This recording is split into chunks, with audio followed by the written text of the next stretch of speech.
Hey everybody, how are you?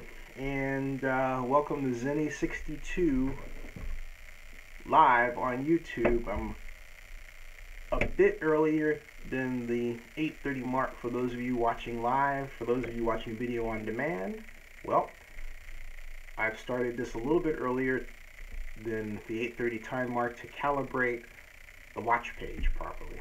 YouTube Live Mobile doesn't allow you to do that ahead of time. Hey Barry Lee, yeah. Hey Barry Lee, how are you? And hey Barry, if you could tweet this out, could you please tweet this out? Hashtag Oakland AS for Oakland A's. Thank you. And hey John Marks, how are you doing? Great to have you here. Great to have everybody here. How you like my salute? Well, everybody's coming in. Yeah. How you like my salute? I apologize for the. There's a kind of a I apologize that I don't have my mic, and that trigger has to do with that chuckle you hear is from the mic, the iPhone mic, okay? And until I get a, well, I forgot to bring my mic. I left it in the West Coast accidentally, all right? So that's what's going on, all right? Now, Hennessy says, so the A's are moving their headquarters downtown. That's good. And Joe Santos says, hub Zinni and everyone. And how are you? Yeah, the A's right now have their headquarters in Oracle Arena. In fact, if you go back and look at my live stream from last Friday in the JPA meeting, when I go into that foyer area, the A's office is on the left. So yeah. And A's to Jack London Square. That's good. That's great. That's great. And that sounds like a commitment right there. But this whole issue of the ballpark, boy oh boy. The way it was done, I don't know. And it's for that reason that I've reached out to longtime Oakland politico, Shirley G. That's right, Shirley G. And Shirley G is someone that, if you follow this A story, you just heard of, okay? But I've known Shirley G for, wow, 23 years, something like that, as she reminded me, in her own minimal way. Yes, she did. So I'm looking forward to calling her in a moment here to talk Oakland Ballpark and her opposition to it. And that's going to happen in just a second or two. I'm going back to the watch page. I've now calibrated this. Did I calibrate that correctly? I did not. Let me go back and make sure that I did. Go to advanced settings, take it off people and blogs, go to sports, hit that. It is now 8:30. I go back to the watch page, tweet it out, and let's see here. And get started. Hey, those of you on, please thumbs up. And this is going to be really fun, because once again, this happened. You're saying, why didn't you get a notification sooner? This just happened, folks. I called Shirley on the lark. We talked, and she agreed to be my guest tonight via phone. So I'm going on Skype right now. And I'm about to call Ms. G, as I said I will do so at 8:30, and I don't want to be late doing that, because, you know, someone might think you forgot about them, right? That's not the case at all. This is going to be by phone, and you're going to hear this via Skype, okay? Skype, and we are there. Hey, Octavio, how are you? We're about to get started. Hey, thank you, is that noise really pronounced for a lot of you all? I'm just curious. Is it, I apologize for that. Is it that loud? Is it really loud? And thanks for that, John Marks. Because we had 8 and then we dropped to 4 people. And so I'm wondering, is the sound that loud? It's a little loud, but not that bad. Okay, thanks, Barry. Appreciate it. Okay. Yeah, I'm going to do something about that. I don't know why the iPhone screws up like that, but it does. Okay, I am about to make the call. Hi, welcome to Zennie62. I'm about to start my interview. I am a little just preoccupied with getting the pad here and dialing Miss G's number. All right, that's what I'm doing right now. And bear with me. I am not going to read off her number. All right. Hey. Oh, it's not bad? Okay, cool. Great.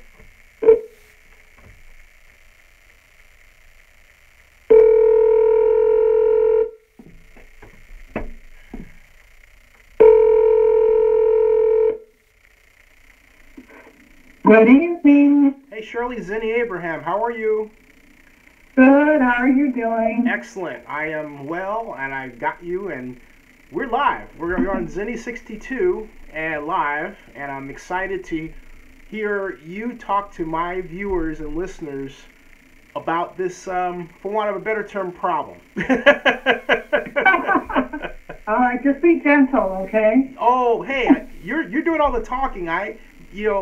There is nothing but good things that are going to come out of this because that's how I do my show. So okay. Yes, good. I'm actually fantastically happy to have you here. Hey, Shirley, first of all, tell my viewers, we've known each other for a long, long time. Tell my viewers about your background in Oakland. You know, I've been here, I don't know how far back you want to go, but, you know, my parents came here as immigrants from China and settled here in Oakland, I guess in the late 40s. Mm-hmm. And this was after, you know, essentially after World War II. And my dad was a World War II vet. And so, you know, we made Oakland our home, started a small business. I went to school here, went to Cleveland, basically, and then went on to what was then McChesney, is now Edna Burr. Graduated from Oakland High, left Oakland High on a Friday, went to work on a Monday. Basically, you know, put myself through, you know, college, attended Laney College, that, you know, helped me essentially get an inexpensive education, at least for the first 2 years, until I could essentially save enough money to actually attend a, you know, 4-year college. So took a long time, you know, because I was working full time, and I went to school at night. So, you know, essentially, you know, lived here all my life. Spent, I'd say, probably the last 30 years essentially doing community work, nonprofit work, as well as public policy work here in the city of Oakland. Had a career in with the government at one point, and then worked for Stanford University as a member of their executive senior staff for about 25 plus years, and then essentially retired from there, and then took an MBA on the way out, and got into actually the innovation space also as well. So besides my nonprofit work, I'm also on the opposite side as an actual venture capitalist.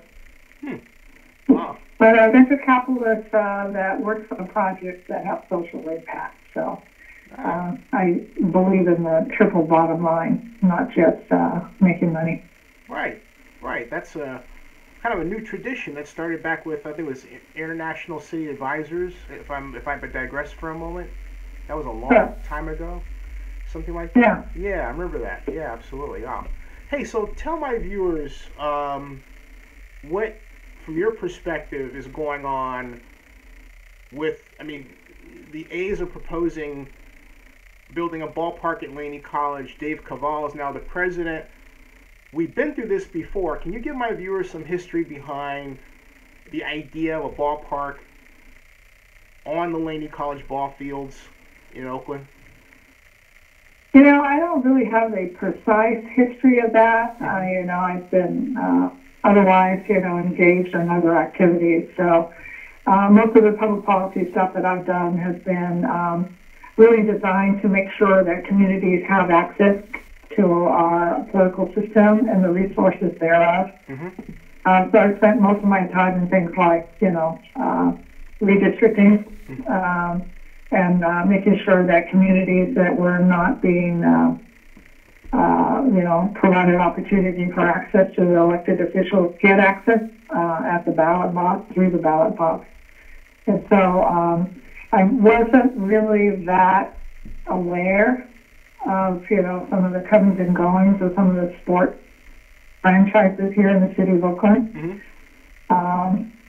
I'll be quite frank, I'm working with communities that are talking about basic, food security, helping them with, weekly brown bag groceries, ESL, employment placement services. So I'm not that focused on the sports piece of it. My sons, however, are rabid sport fans, including me. Mm-hmm. So I'm aware of the sports franchise actually through my son. Although I have to admit I'm a really big Warrior fan. So. Oh, there you go.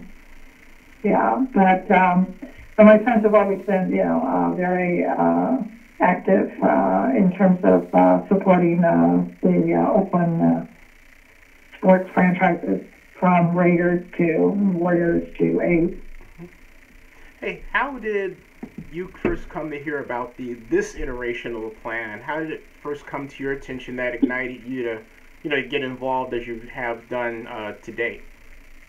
I think there were a few community meetings about the 3 sites that were being considered, and then without any prior notice.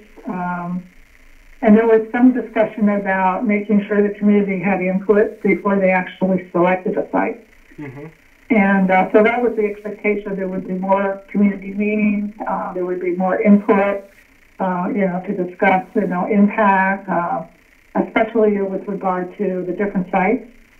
And the community certainly here in this area had really wanted to encourage the A's to actually renovate the existing site at the Coliseum. Mm-hmm. Because, we thought that, whatever impact there was in putting that Coliseum there in the first place, I mean, over, at least 3 decades, it's been mitigated, right, to some extent. So it would have the least amount of impact. We also, wanted to have it in that particular area, mainly because we wanted to make sure that we didn't end up with another hole somewhere, mm-hmm. right? Where, we had another complex or structure that was abandoned, and leaving, the area economically distressed. And so we wanted to improve on what was there, even encourage them to do things like if they wanted to go to the other side, like near the water, for instance, so when they say south of the Brooklyn Basin. Right. They could, think about things like, maybe doing an extension of the tram that goes to the Oakland Airport. Mm-hmm. Mm-hmm. And, have, some of the spectators be able to enjoy some of the, businesses on the other side of 880 going towards the estuary, since that was being developed as well. So we thought that would be sort of minimal impact, minimal mitigation required, preservation of the economics, of the area where they're already in, and help people, in that particular area continue to have jobs in that area. Did you have a chance to talk directly with A's President Dave Kaval? He's had like sort of meetings, but it's less, interactive and more him just wanting to tell the community what they had in mind. Oh, wow. There was an emergency meeting that was called by Val Gillian, the city council person in District 2. Mm-hmm. Yeah.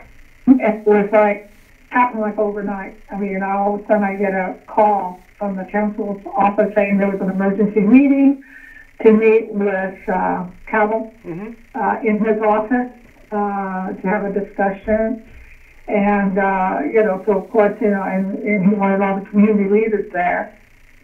And the next, we were asking, well, what's the agenda? Why are we going to this meeting? Why is it being called in this, emergency fashion? And it turns out that they just wanted to talk at us. Because when we saw the agenda, it essentially said they were going to provide, I don't know, something 15, 20-minute presentation to community leaders. And there was no really opportunity, and they had a hard stop, meaning they would leave after that. So there was no opportunity to engage. So I, and a couple of us, didn't attend. And mainly because, I don't believe in being a prop in anybody's meeting, just to sit there just so that they can claim that there was a meeting with community leaders. So I tell the council person, I'm not coming. I'm not a prop.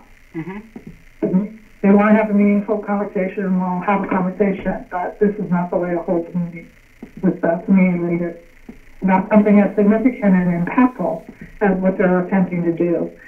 So I just said, I'm not going. And then I think it was that very day was when they sent a letter to Peralta trustees that they had picked the Peralta Laney site. So that didn't feel good, that did not feel good. It didn't seem like, they were being, forthright in terms of their dealings with the community. So I have to ask, I'm curious to ask you real quick, how did you know, you said that you didn't attend the meeting, but there was no feedback. Was that from what you got from people who attended who said that they just talked at us? No, it was right on the agenda. Oh my God, you're kidding.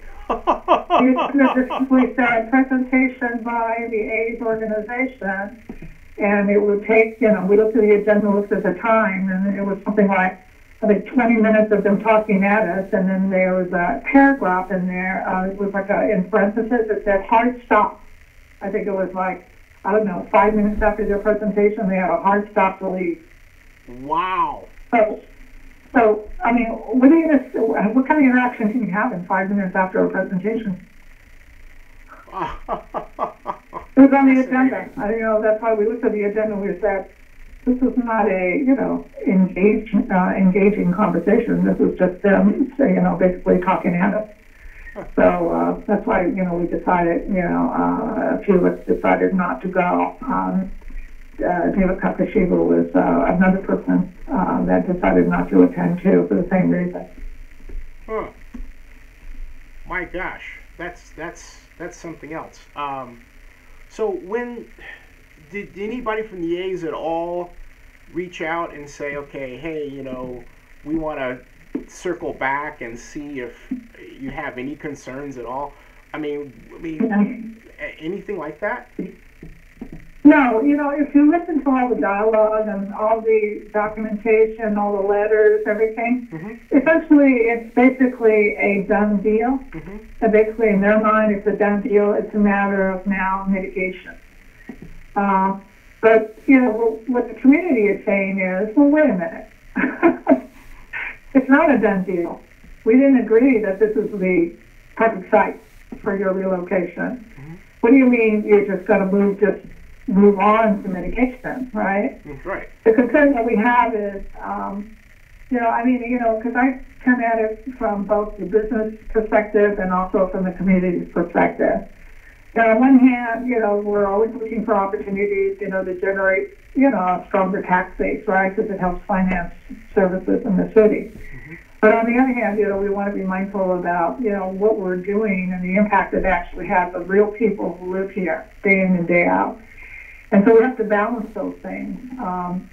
And in order to balance those things, you have to have trust on both sides, that each side is respectful of the other. One side, like the A's, being respectful of the community it's impacting. And then also having the other side, the community, be respectful of the fact that there has to be some sort of a tax base for Oakland in order to have the services, to finance the services. So we need to be cognizant of, a strong business environment as well. And so I get all of that. I mean, like I said, I'm a venture capitalist, so I understand that. But at the same time, but if your first volley out to the community is, we're doing this, it's just a matter of mitigation or how much it's going to cost us to mitigate, because we know about these projects, all the time, from the business community, they'll say, in order to do business, we have to pay a social tariff. Okay, we'll pay it. What does it cost? Which is, which, is sort of disrespectful, from the perspective of the business community. Mm-hmm. But I can't deny that there are players that come to this with their hand out, saying, in order for you to do business here, you will pay a social tariff, and here's my price. Mm-hmm. Mm-hmm. But there are also people in that mix that are saying to, the business owners, it's not that we're looking for a social tariff. Don't paint us all with the same brush. Right. What we're trying to impress on you is there is some very serious impact that has very serious, changes that causes serious changes in the quality of life for us on a day-to-day basis.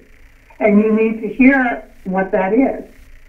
I had mentioned, earlier that one of the things I found, a little disturbing was, having some of the A's, basically say, well, we just need to kind of mitigate the impact. As if they could mitigate a cultural shift. You can't take, Chinatown, which came about organically, historically, it's been there for, certainly close to 100 years, mm-hmm. and say, oh, we'll just mitigate that. I mean, what are you going to do? Replicate Chinatown in some kind of artificial way? Are you going to pay off the leaders in Chinatown so that you can get them on board?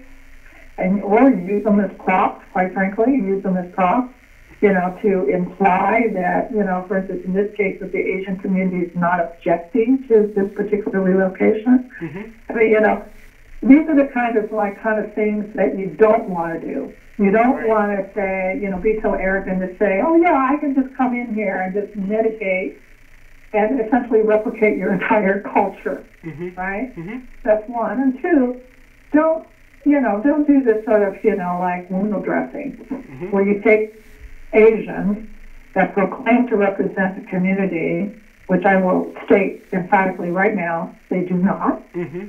Mm-hmm. And then put them front and center, thinking that somehow we're not going to notice, that these are props. Mm-hmm. I have to ask you a question about a mutual friend of ours. I have to ask you about Carl Chan's role. Have you talked to Carl Chan, the head of the Chinatown Chamber of Commerce for Oakland? No, but I don't have to. I know him. And right. I know his history. Right. And we have history. Mm-hmm. And I learned about him when I was doing redistricting. Mm-hmm. And one of the things you learn in redistricting is you start to understand who's really there for the community, who's there for self-interest or self-aggrandizement, or who's selling their own community.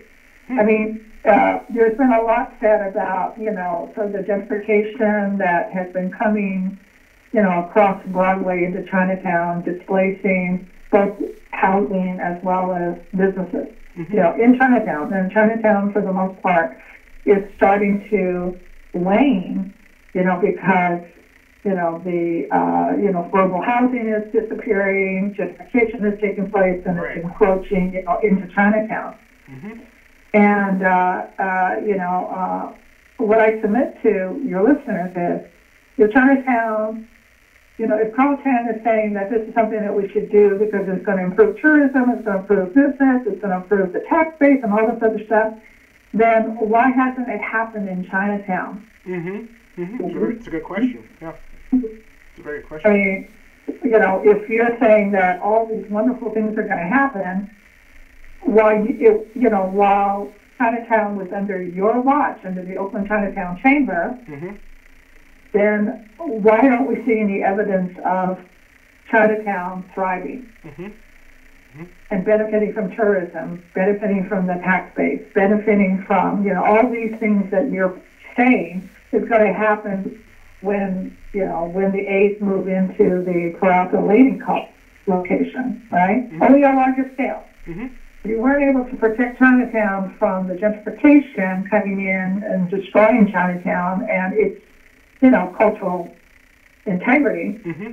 Why do you think that on a grander scale that's going to happen in the Laney College relocation for the A's? So that's why, when people make statements like that, mm-hmm. Especially when, you haven't been able to demonstrate that.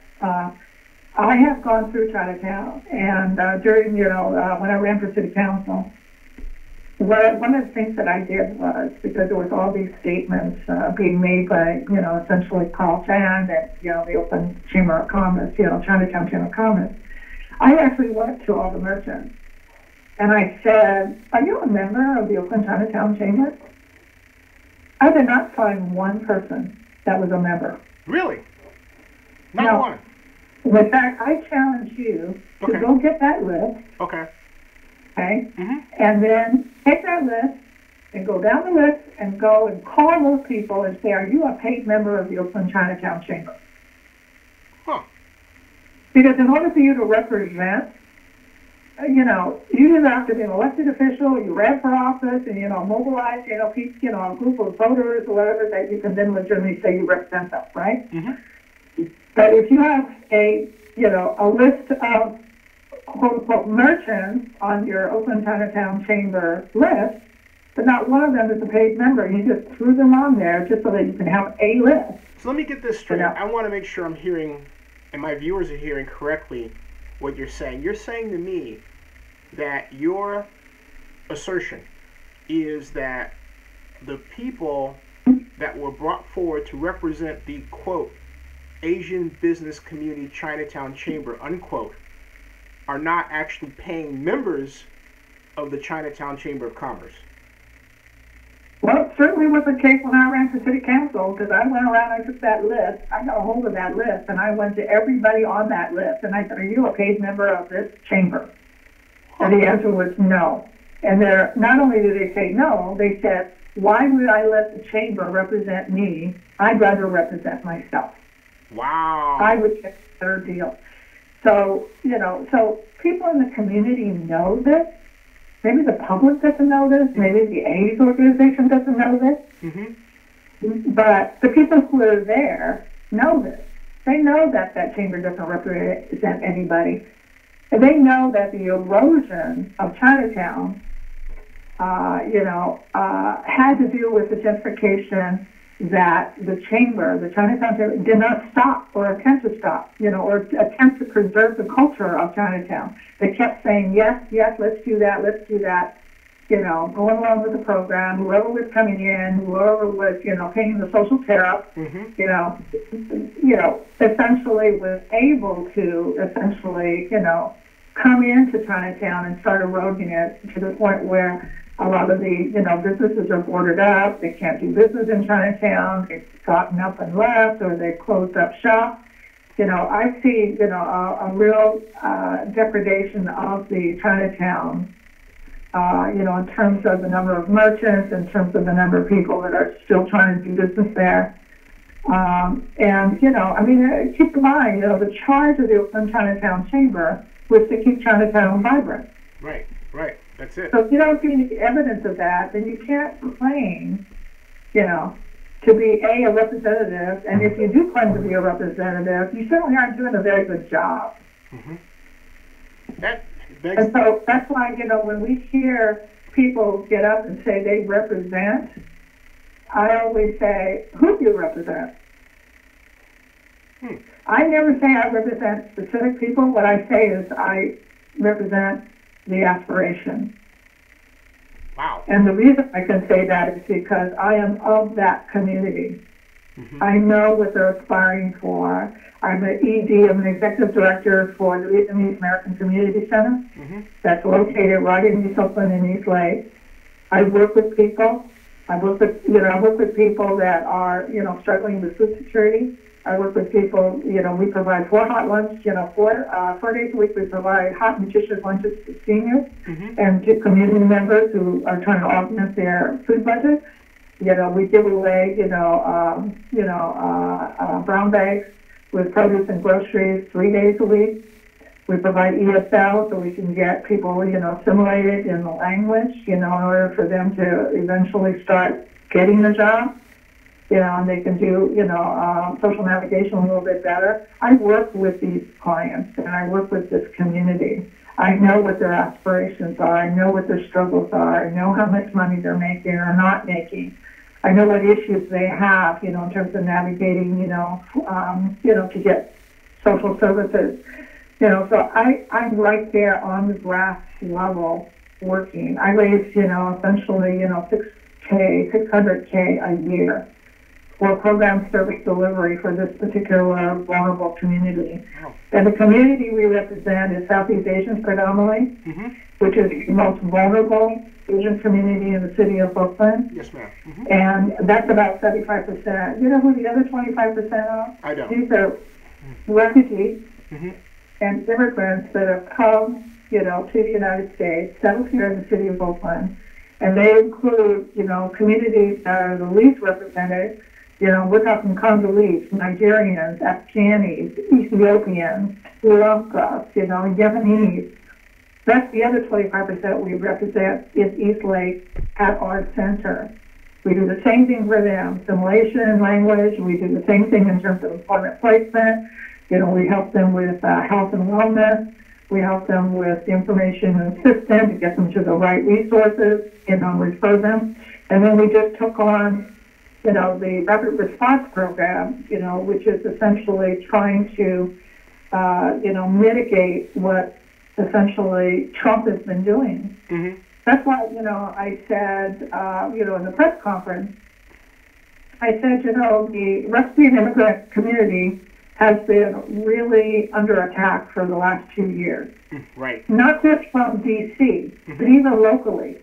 Because one of the things that Trump has been very successful at is telling people who are struggling that the reason for their struggling is because of these refugees and immigrants. So they've given them a very convenient scapegoat to vent all of their disappointments on. Okay? So they've been very good at that, and we've been really trying to push back and help, this community fend off, the sort of, stereotypes about them, not making distinctions whether they're, documented or undocumented or even citizens for that matter. In this climate, I'm even under attack, and I'm born here. I got to ask you because it seems like you're one step from comparing the Oakland A's to Donald Trump.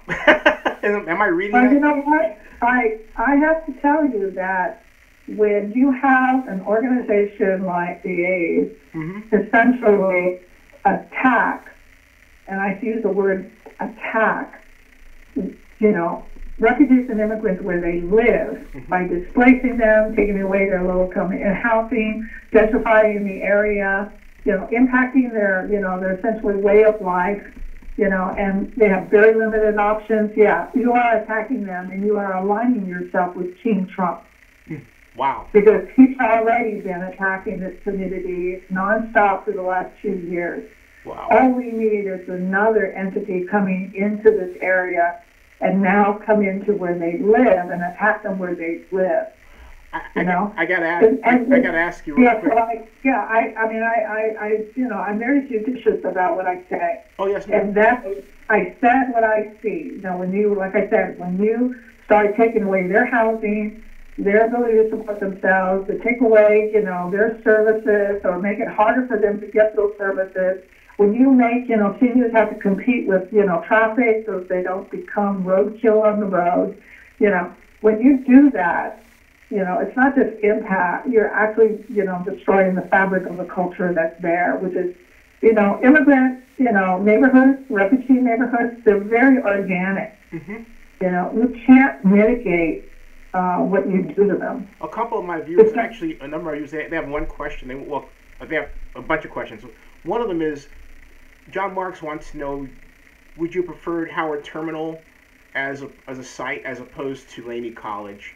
And then Jason Cole, who is a friend of mine from Bleacher Report, is expressing faith in that that Dave Kaval, because he's in charge, will get the deal done, even though it looks like there's been some huge mistakes made.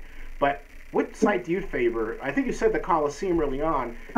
Okay. I prefer the Coliseum mainly because I would like to, I would like the community that lives there have an opportunity for, economic,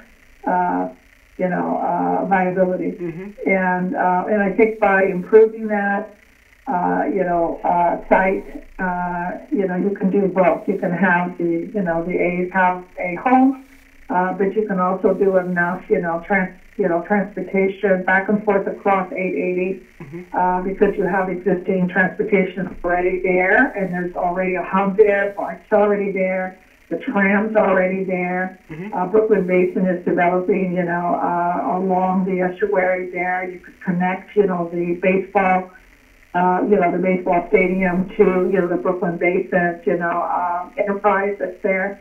I mean, I think there's more, benefits to mm-hmm. that location. And then, of course, you would be impacting these small neighborhoods and communities. It's the equivalent of, building a 30-story high-rise next to a 2-story home, right? Let me you can't say there's no impact. Oh, you're absolutely right. Let me throw this in just to add to the political complications of all this.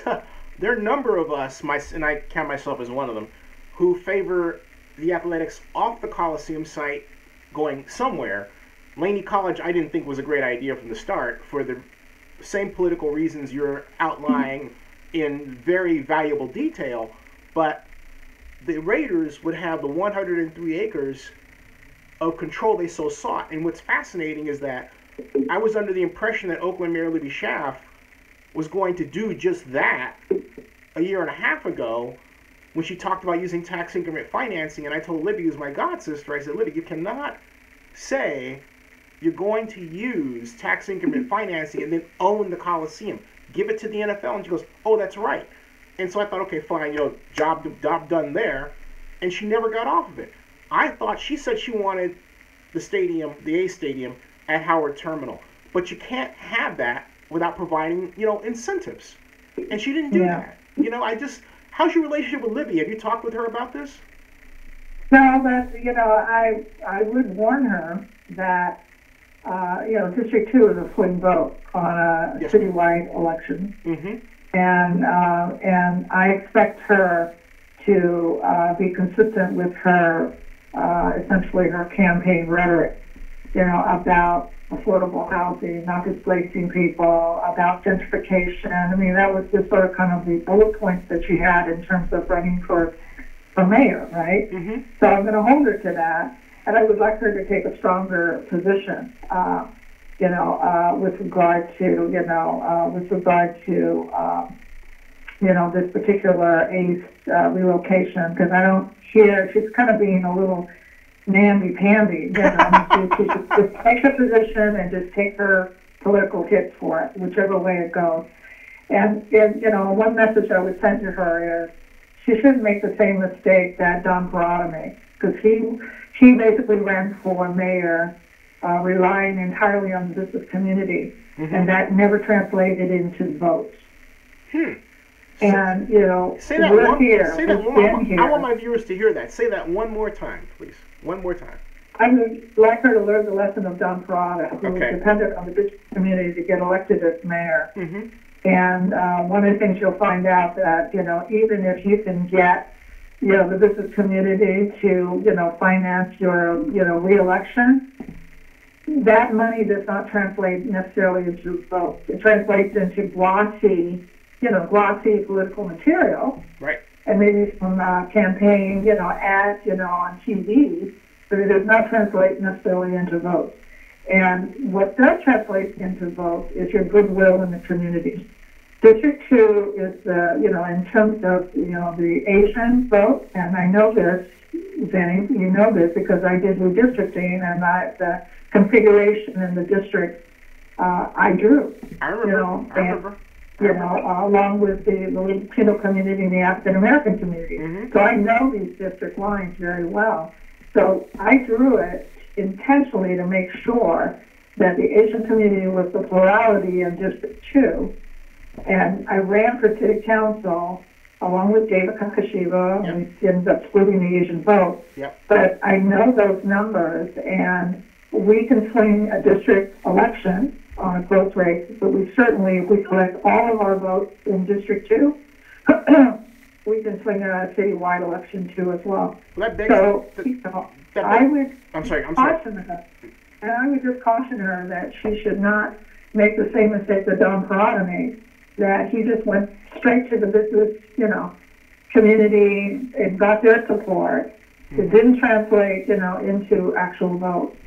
And all we have to do is run a candidate like Rebecca Kaplan, in a tight race against her, basically swing in Rebecca, who's supportive. She's a gift for gentrification, and that could be the outcome of the race. So, I would just caution her not to make the same mistake that Don Parada made. Hey, fascinating. I want to just clarify for my viewers, for those who are watching but don't know, Don Parada was the longtime Alameda County supervisor and then California state senator who ran for mayor of Oakland, got 35% of the first place votes, but lost the election in 2010 to Gene Kwan. So that's what Shirley is talking about, right? And that was, and the margin was 1,500 votes. The Asian vote is 3,000. 3,000. Registered voters turnout on a citywide election for mayor is 3,000 votes. Don lost by 1,500 votes. That's right. Yeah. And I would, make sure that she should, try to learn from Don Parada's mistakes, on this. And, take a little more of not only a principled position, but something that's consistent with her campaign rhetoric when she ran for city mayor, this last time. I mean, elections coming up, and, and our community has a very long memory, who's with them and who's not. But, besides, that, and, it's also with the Parada trustees, too. Like I said, they're the ones, they're going to be the first line of defense against this.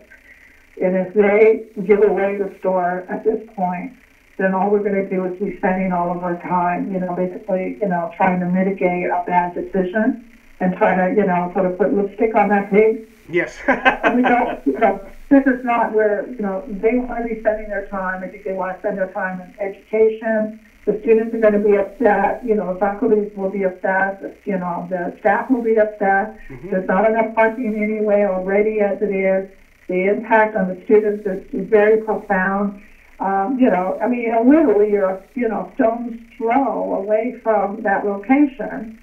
And, why you would, take a city college that caters to low-income families and gives them a shot, like me, a shot at college, right? Why you would make them compete, Hey, the next student might be another me, a venture capitalist, work for Staff University, be a city, basically, be an EP for a nonprofit. There could be more of those people coming out of Laney. And, why you would make it harder for them when they already have financial struggles, is beyond me. And, and to the investors that are investing in this project with the aid, yes. Once you lose your goodwill, you cannot recapture it. It's very difficult to recapture your brand. And I got to ask about Abel Guillen on that comment, because he's running for re-election, and yet the picture you're painting, unless I'm mistaken, is that he's against it, but he's for it. It almost sounds like you could apply the namby-pamby to Abel in this instance, or am I off kilter by saying that?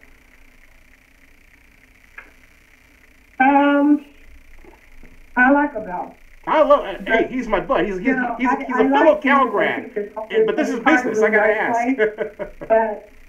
But let's put it this way: I do want him to take a much stronger position on this issue, because he was working with the Chinatown and Eastlake coalition about passing a resolution Right. And an ordinance that would protect these two neighborhoods against, this sort of gentrification and, this, cultural erosion, from these two areas. I mean, we were already working on that. This is completely in contrast to that effort. So you can't do both. You can't say you're doing this, this ordinance and this resolution and ordinance to protect Chinatown and Eastlake to maintain the integrity of the culture there, and at the same time, not speak up strongly against the A's moving into Kaval to Laney. Right. You can't have it both ways. So, yeah, I want him to take a much stronger position. I don't have to tell him. He knows.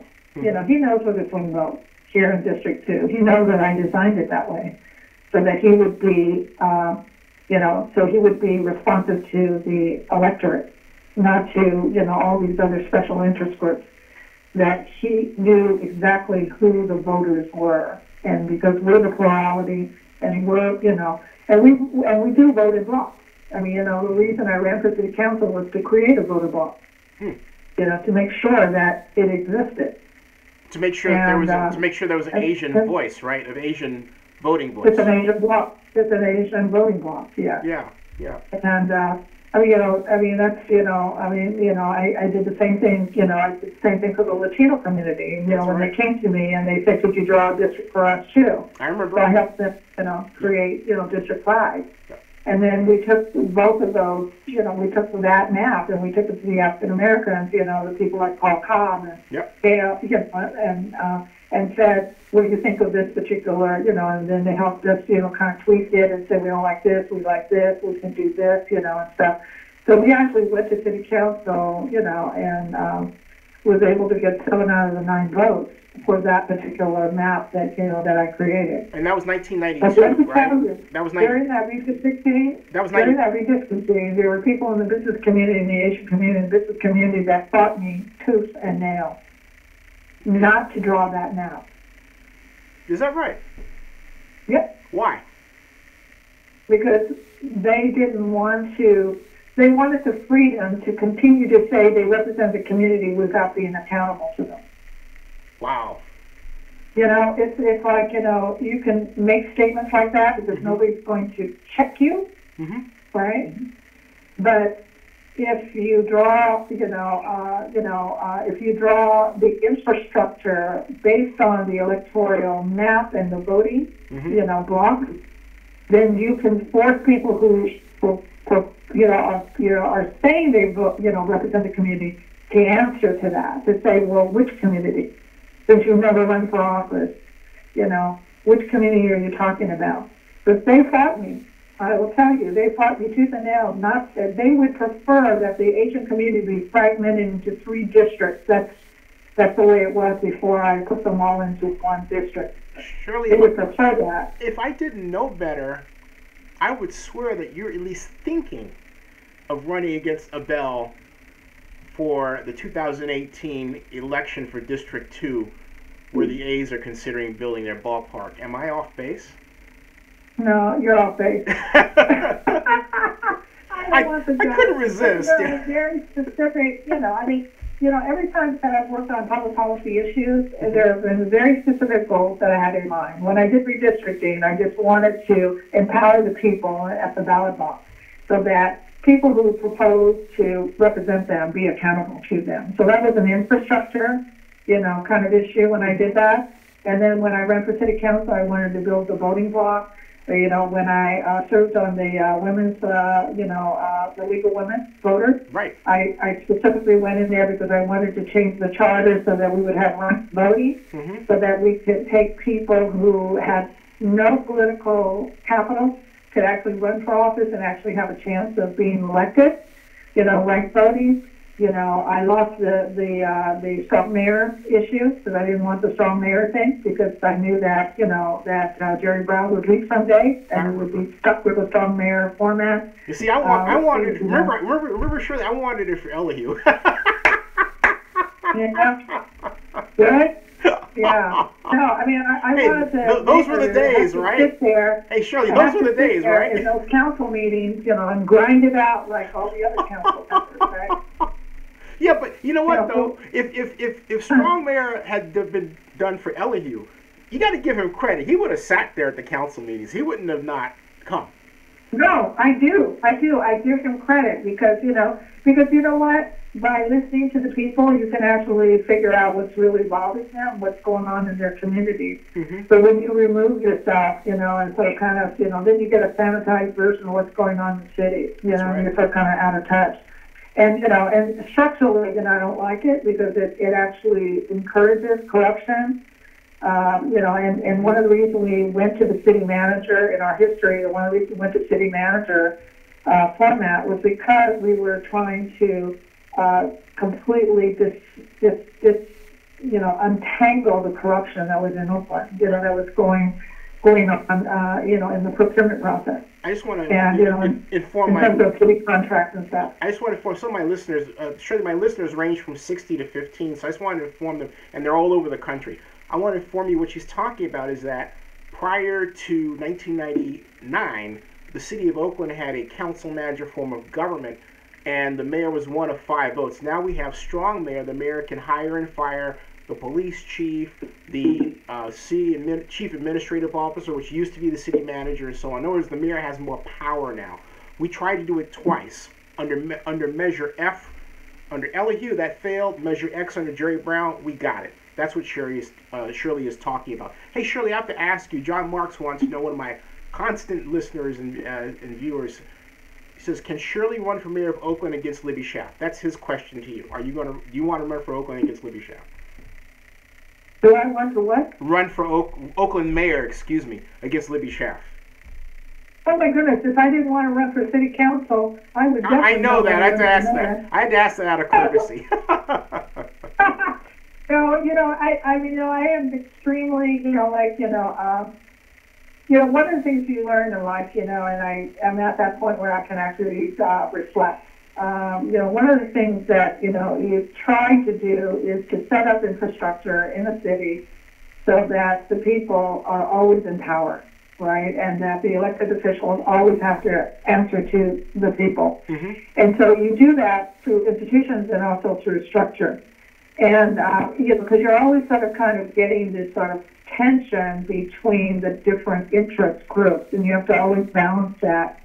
But you never want to forget about the people who live here in the city of Oakland. And, when you look at business, I'm a proponent of small business, although, as a venture capitalist, I worked in the startup business where they're still small, they haven't gone, like corporate yet. Mm-hmm. But even when I work with corporate, I insist on social consciousness, that they're good corporate citizens. But it's the small businesses that really actually drive the economy, and I think people forget that. Right. Everybody goes after the big ticket items. Right. It's the small business that provides what I call the diversity, diversity in the economic base. It provides the stability in the economic base. When we were looking at the recession, when it happened, and it was for so long, the only business going on was really the small businesses. They were keeping, the majority of the people employed, right? Right. The smaller restaurants, the small dress shop, the small furniture store, and I made a very conscious decision to shop at those places and not shop at the big boxes, because I wanted to make sure that the stability of our city was maintained economically, throughout that particular recession. Right. I'll give you a really interesting example. I told you I was a venture capitalist. Yes. And one of the things that I learned during the recession, this is kind of a lesson in economics. Mm-hmm. One of the things I learned during the recession was, keep in mind, the bank said, stop issuing credit, remember? I do. And then the corporations were taking all of their money offshore, right, and parking it, in the Cayman Islands, right? Yes. So you couldn't get credit anywhere. And innovation was, choking up. Do you know who actually kept innovation going? You know, it wasn't the VCs, it was the angel investors. These were the, what I call the mom and pop investors that were taking maybe 10% of their 401k and helping finance innovation during that entire period. I had one. Mark Anthony Jones was my angel investor when I started my first company. Yep, I understand. Yeah. But because they did that, and because, you know, our capital system had that very important rung in the entire capital system, we were able to keep innovation going, which also meant keep jobs going, you know, even if it was in an anemic way, you know, keep it going until we got on the other side of, you know, the recession, where things started picking up, people started coming back, people started capitalizing again, you know. In the process, we lost, you know, you won't believe this figure, but we lost about 50% of the VCs, which, you know, I thought was okay, too, because those were what I call our predatory VCs.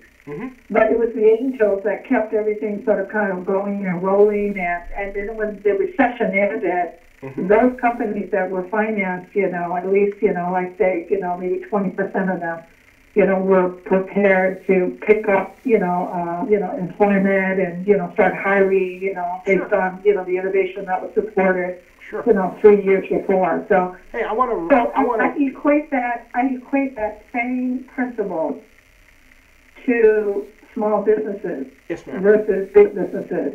The A's will stay or not stay based on the economics, not based on community, based on economics. We should put our bet on not the big ticket items like the A's. We should bet on ourselves and our community, you know, the small, you know, small merchants, you know, that are, you know, up and down international. Right, but Shirley, I have to ask you this question. What's the next step? In other words, how far are you willing to go in opposition to what the A's are trying to do? What should we expect to look out for next? What's happening? Well, the community is mobilizing now, and we're starting to educate the community about the impact.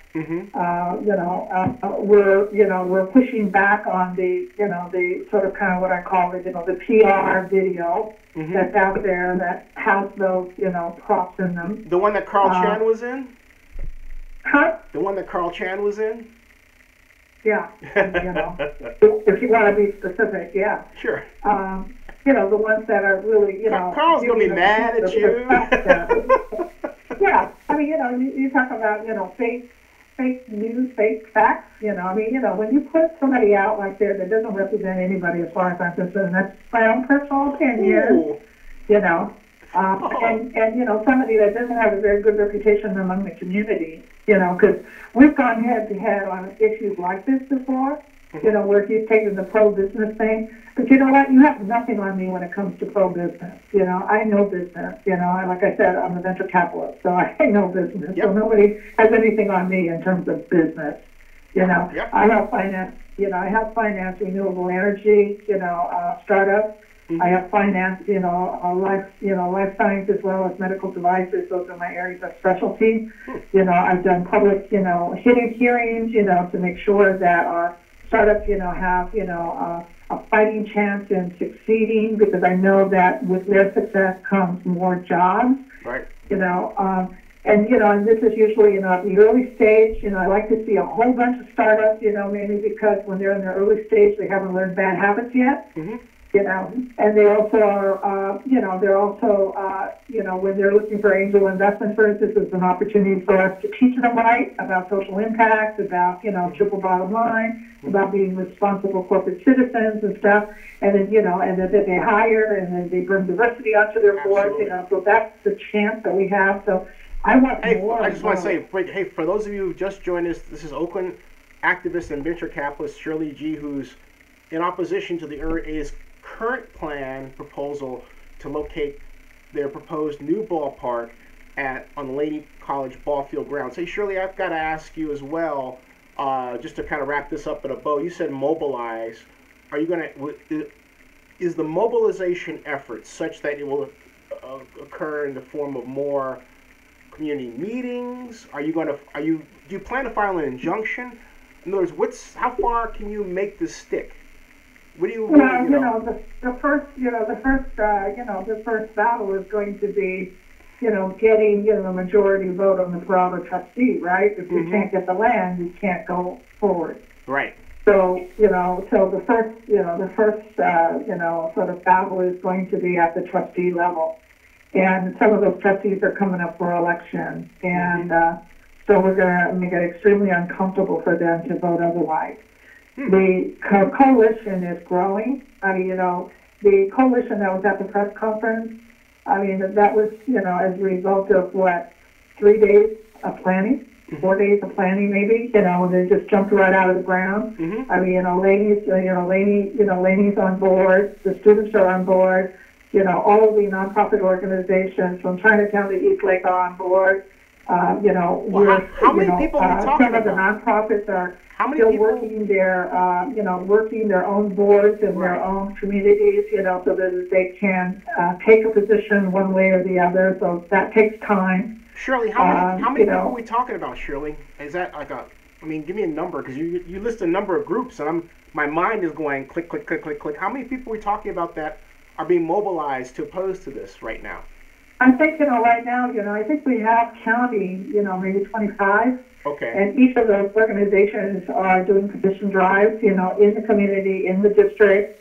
We're also asking people, to sign petitions, that are citywide. Okay, so you said 25 groups, but not people. How many people will that translate to? Let me just, I can only speak on my organization because I don't know the internal. A ballpark. Making in terms of the clients that I serve. Yeah. I serve about 700 students a year. I serve meals to about regularly on an ongoing basis. I think I serve about 10,000 to 11,000 hot lunches a year. So those are people that are coming. Some of them are duplicates, obviously.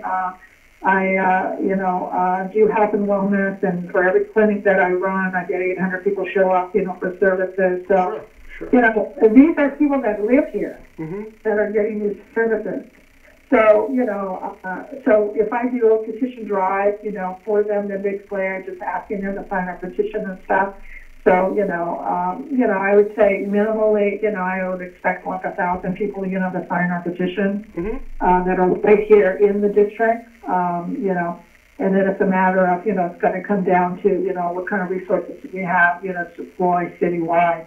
But each of the community organizations are mobilizing internally as well as, within their own network. Like, for instance, I'm a member of, our organization is a member of the Senior Coalition, which is 40 organizations. We're also a member of the Refugee Forum, which is 35 organizations. So now keep in mind that everything that you saw at the press conference, that was only the 3 days, where we were reacting to, the letter that went to Carlton that we didn't expect. So you put all that together in just 3 days? Just 3 days? 3 days. 3 days, And each of us, have our own strategic partnerships, because of the program services that we provide citywide as well as locally. And so, for instance, take an issue like pedestrian safety. Right. Okay, which is really of concern, obviously, the seniors, right? Right. So if I'm a member of the Senior Coalition, right, and there's 40 organizations, and I send, something out to those organizations and say there's an issue here and there's a pedestrian safety issue for seniors, we'd like the organizations to consider, joining the opposition, then, we can expect some people to react to that. Okay? Right. And that's just on, like senior issue, right? Pedestrian safety. Then we have, of course, we have, everybody that's here that runs a business in District 2 that might be impacted by traffic, right? Because they're going to lose parking spaces, also, when we talk about quality of life, when you go and, swim in somebody else's pool and leave your garbage behind, who do you think ends up picking it up? It's the owners, right? Right. So, and, the people who live here are the owners. They're going to end up picking up all the garbage. I have spent 7 years out of the nonprofit rehabilitating the neighborhood and reclaiming it for the families. And, when we came into this particular Eastlake neighborhood at that particular location on International and Fifth Avenue, we were dealing with drug dealers, we were dealing with prostitution, we were dealing with, fencing, people with stolen goods, fencing their stuff. We were dealing with, mentally ill, in the area. We were dealing with, the city of Oakland not taking care of the parks, and making them and forcing them to sort of come back, and we adopted the park. We literally reclaimed the neighborhood, both for the families as well as the merchants. The merchants were leaving, so what we did was we rehabilitated the merchants. Are coming back.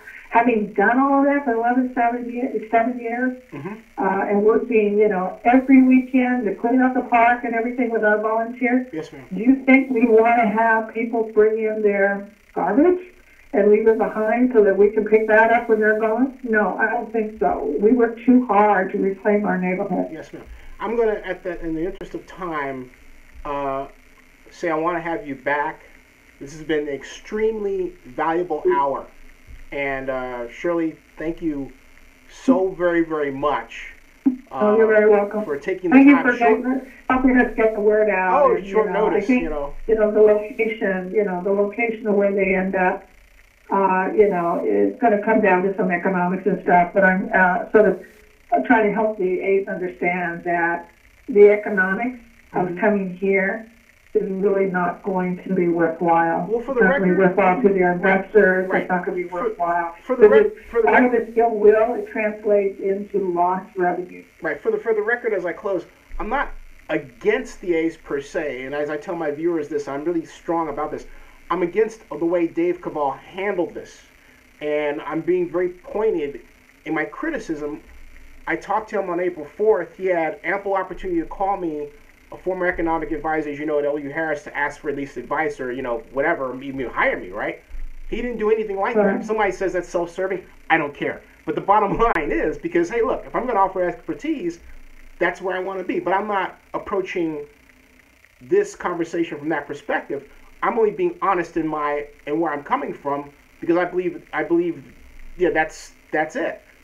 My point is that it's important for everybody's view to be heard, and what's going on here is a degeneration of people trying to shut down one voice and uplift the other, or vice versa.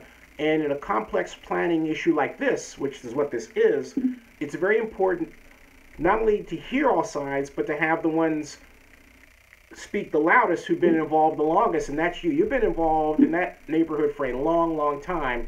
And so I'm just blessed to be able to talk with you. And I believe that the A's have made a terrible mistake in how they handled this. And I think that the mistake is not just the way they handle it. It's they have the wrong location. I mean, it's as simple as that. It's just the wrong location.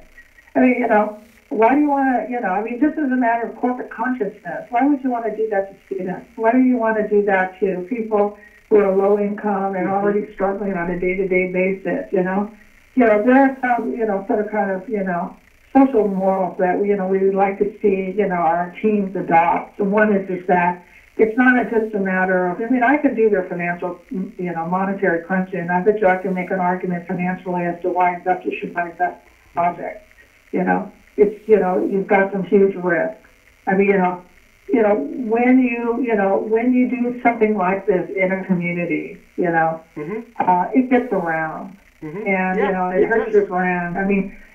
Sometimes, when I look at, their half-empty stadium, if they really think that by coming into a location where there's all this controversy and tension and everything, that somehow that's going to fill their stadium, I think they're wrong. I think Howard Terminal would have been better, right off the water, beautiful location, but I don't know how you feel about this, but I thought that Libby should have really hammered home some incentives, worked with the council, got 5 votes together, and really put nose to the grindstone and planned it for that, and that didn't happen. Well, part of it is because, she doesn't have a background in business, and that doesn't help, and, she had a stronger background in business, then she would have been able to, make a deal, and figure out, how to do this, I mean, you can structure a deal any way that you can, and it's, that's what I do. I negotiate term sheets and stuff, and I structure a deal, and, and you try to take into consideration all the, mitigating factors, but at the same time, you want to set it up financially in such a way that profitability is actually possible, right? Right. And every time you do something that actually erodes your goodwill, that also affects your brand. And if it affects your brand, that also is lost revenue as well. We're talking merchandising, yep. We're talking about, all this other stuff.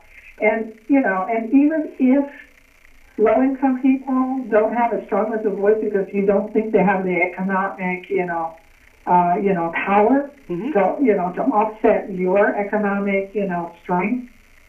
Trust me, these people, they know people that have money.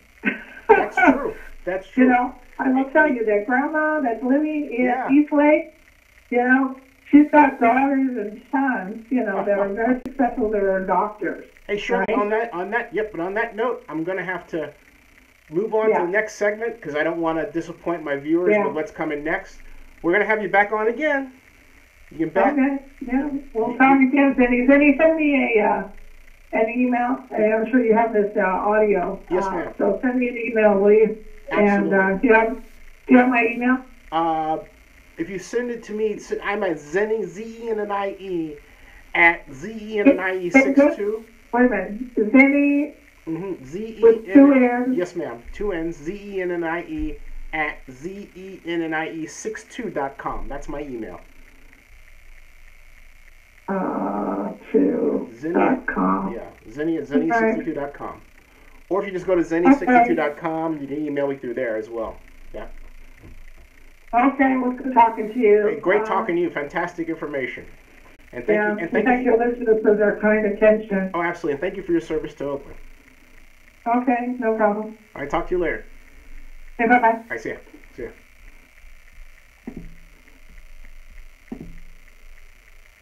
So, folks, that was Shirley G. And Ms. G offered a full-throated view of how she felt, and there is nothing fake about Shirley G.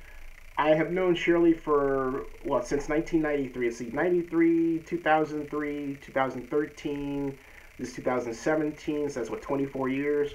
24 years. There you go. Is that right? Let's see, 93, 2003, that's 20. Ooh, shoes. Yeah, 20, 30, yeah, 24 years. All right. So, it's, they're right. Okay, yeah. Folks, a lot of people in the chat are kind of joking about the number of times that Ms. G said, Shirley, if you're watching this, I apologize, but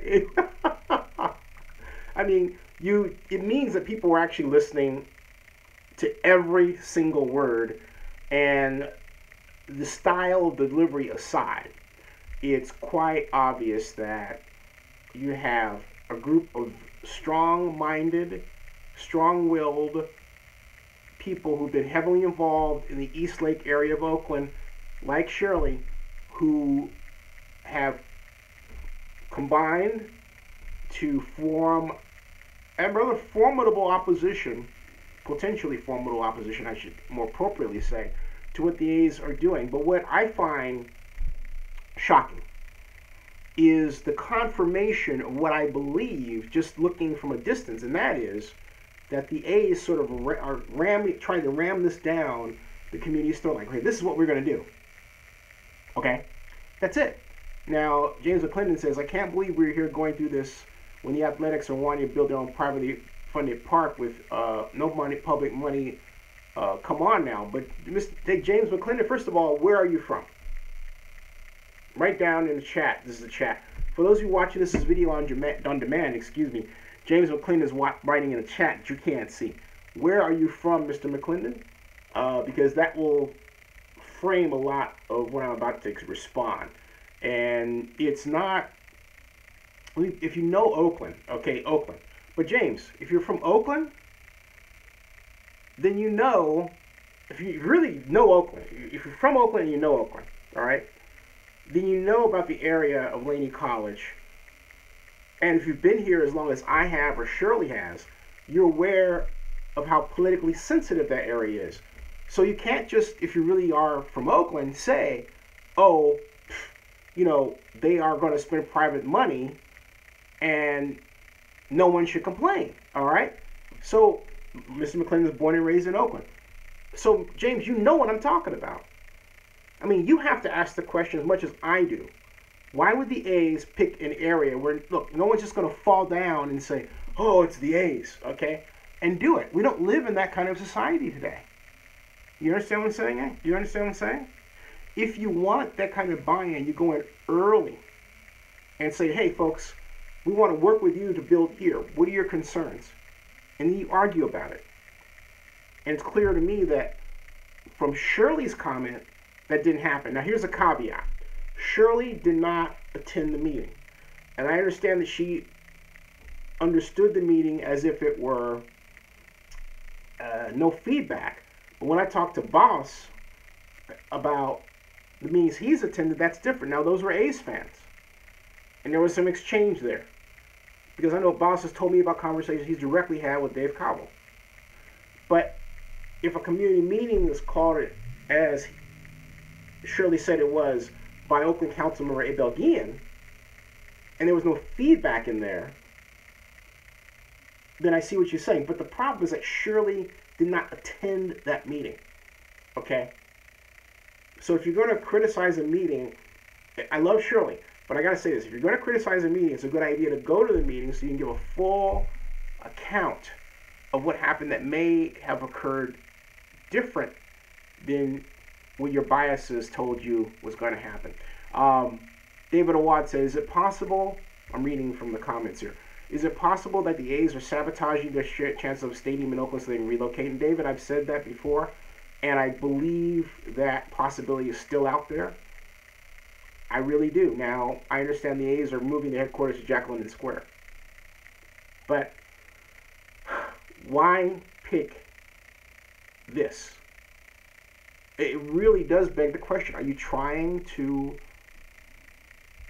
make a path for relocation? It does look like that. Now, Lamont Stone says the A's will bring life to that area. And Edmontage says sabotage. Oh, I love a conspiracy theory, you know. Have a drink, Mr. Marshall. Lamont Stone says, I got that. Ed Marshall says, if you didn't go to the meeting, you just don't know, you know. Ed, stop tooting. Stop the toots. You know what I mean. Anyway, I'm teasing. The problem, again, has to do with the process. And the A's just didn't handle this correctly. That much is certain. But you know what? I have to also, I wonder if I called Oakland Mayor Elihu Harris, you know, just off the cuff, and to see if Elihu would, you know, talk to me about this. But it's 9:45 there, so I'm not going to do that to Elihu tonight. Well, why not? Maybe Elihu can give me 10 minutes. Okay, let me see if I can get Elihu. Let me try something here, because it would be cool to have just a conversation with the former mayor of Oakland, because the former mayor of Oakland was, among other things, well, at that time, the original proposal, he was the Peralta Community College chancellor. All right, now this could go the wrong way. He could say, "Hey, Zennie, I'm not," or maybe I might get him or may not. Right? Let me see here with Elihu what I might be able to do in terms of snagging him on the phone. Again, this is a cold call.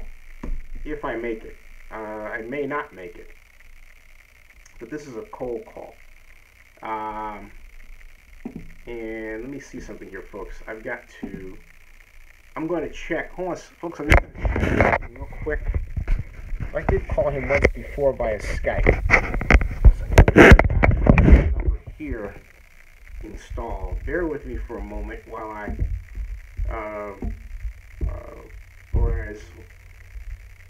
who was it that, was it Blazing Saddles where the guy says, excuse me while I whip this out? Anyway, let's see here. Go back to history. Greg Jones, Michael Silver, McTripp. There, Elihu Harris. I was smart enough to have him plugged in. Let's call. Let's see what happens. Why not? Why not? Please leave your message for 510213035. Hey boss, Zennie Abraham calling you. How you doing? I'm actually calling you live. I'm calling you out of the blue because I just had a conversation with Shirley G. You remember Shirley, who's in opposition to the A's ballpark at Laney College. And I remember during the time of the original proposal, you're Peralta Community College Chancellor, so I thought I'd just kind of call you out of the blue and ask for your thoughts. And so I'm giving you a heads up because I'm going to call you again, see if I can get you on the show and we can talk about it. Zennie, talk to you later. 510-517-7565 and Zennie62 on YouTube. All right, I'll see you later. Okay, all right. So yeah, there it is. Like, if you're wondering why I call him boss, he was my boss. He was, when he was mayor of Oakland, as many of you remember when I interviewed him, I was his economic advisor from 1995 to 1999. Then I switched over and wound up working for Robert Bob under Jerry Brown, and almost brought the Super Bowl to Oakland, the 2005 Super Bowl. But I digress. I just thought it'd be fun to call Ellie, but I always call him boss to this day because I learned a great deal from him, and I cherish my relationship with him. So there we go.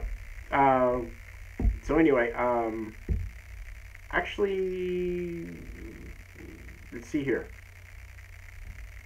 James McClendon says, I think Shirley G and her constituents should have a sit-down with the A's and negotiate a deal. I agree. I quite agree. I quite agree. I quite agree. Definitely. And, yeah, we will see. Well, as far as trolling, all right. No, don't, please. I didn't know what to do about the answering machine thing. I probably just hung up, but whatever. That happens. Oh well. Let's see here. He's the mayor.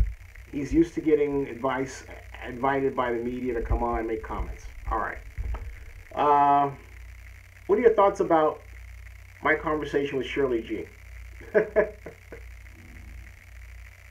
James Clinton says, I think I got that one. Anybody else? 20 watching? Oh.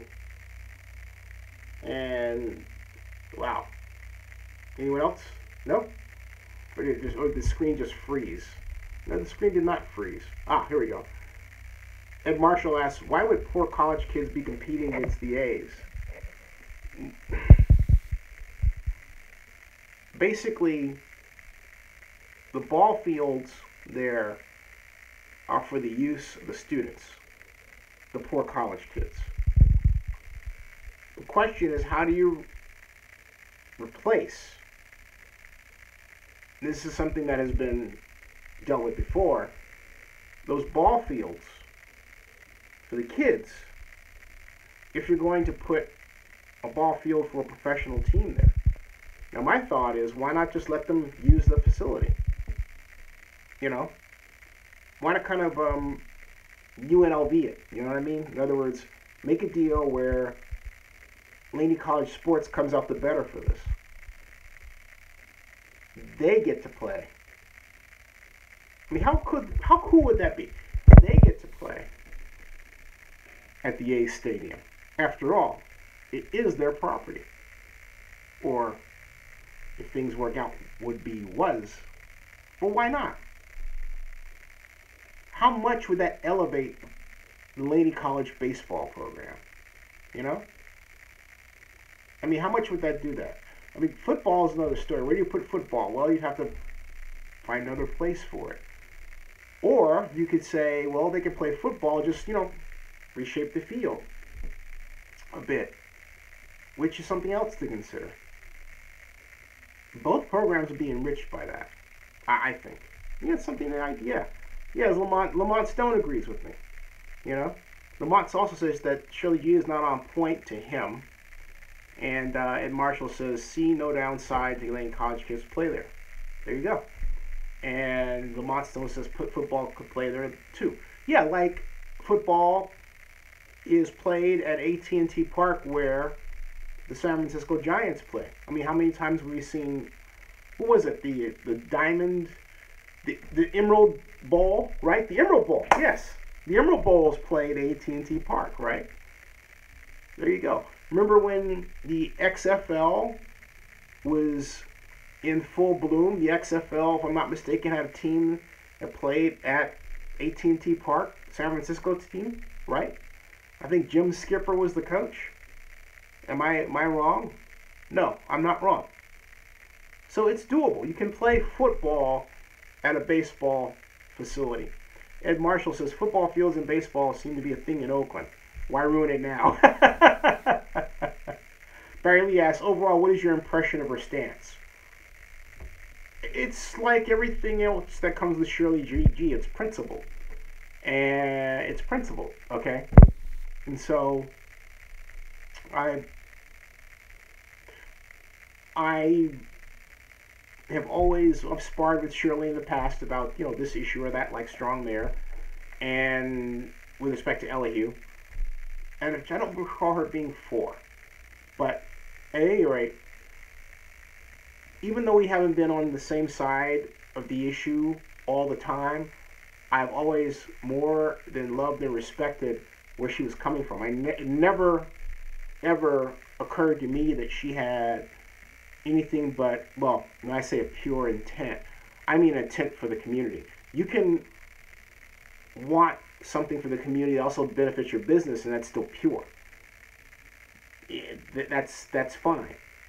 Where it goes awry is when your work is not really for the community at all. You're not doing anything for the community, and you're screwing up for the community. But if you can help the community and help yourself at the same time, as a business person, that's fine. If you can be the person that, well, look, you want an example of what I'm talking about? Take the Mexican restaurant on 12th Avenue and 5th, where the A's held their, party on the day of the announcement of the site. La Estrellita, great place, fantastic nachos. At any rate, they're all in. They are a member of the community that openly acknowledges that they will benefit from the A's being there. They are helping, but it is in their tacit self-interest to do so. That is fine. That's an authentic raison d'etre. Awesome. Shirley G herself has an authentic raison d'etre from her perspective of the people that she helps, who more often than not have nothing. So Barry Lee says, when they can play football at Wrigley Field, remember they can only play on one end of the field. They can play football for the college at the new stadium. Ed Marshall says, cross-eyed, and well, I'm not going to read that one. Okay, so we have 22 watching. It's almost 1 o'clock, and I'm going to go to bed because I'm exhausted. And overall, how did everybody like the interview? Just want to know before I go out. What were your thoughts? What were your thoughts? Thanks, Barry. Barry says, have a good night. I'm reading. David Watt says, any news on Forever Oakland? Not right now. Barry Lee says it was good. Thank you. Lamont Stone says it was interesting. Thanks. Yeah, that it only took me, 40 minutes to get that. From the time that I called her to when I recalled, to I called again, 40 minutes. As John Mark says, you bet your last money it's all going to be a stone gas, honey. And David Mudd says it was good, just too long. I wanted an hour. Here, David, I'm glad you said that because my intent is to have an interview that is deliberately exhaustive. I want to make sure the person I talk to has said as much as they can possibly say within an hour or 2 hours. Look, I've had Randy Sutton on here for 2 hours, but the nature of that conversation was such that we were just rolling, okay? And Shirley has two stories. And there's a story about Shirley that's afield from the A's situation, and therefore less germane to those who are interested in the A's situation, right? So I felt it necessary, even though we could have gone on for another hour, to clip it at just a little over an hour and then talk with you all about it. Because you get to what I call a conversational law of diminishing returns.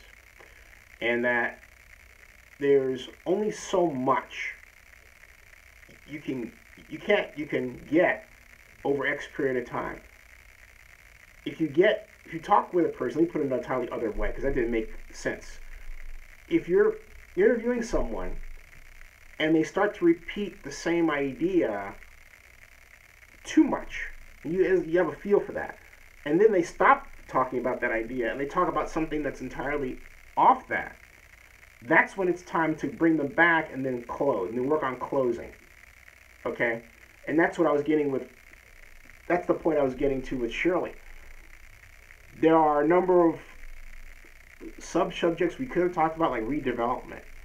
Shirley speaks in long paragraphs. And if you listen to her, there's a lot of value in what she offers within those long paragraphs. So I encourage anyone to go back and hear them again. Hey, was the microphone issue too much? I guess it wasn't because all of you listened, right? Just curious. And John Mark says, watch horror films, keep America strong.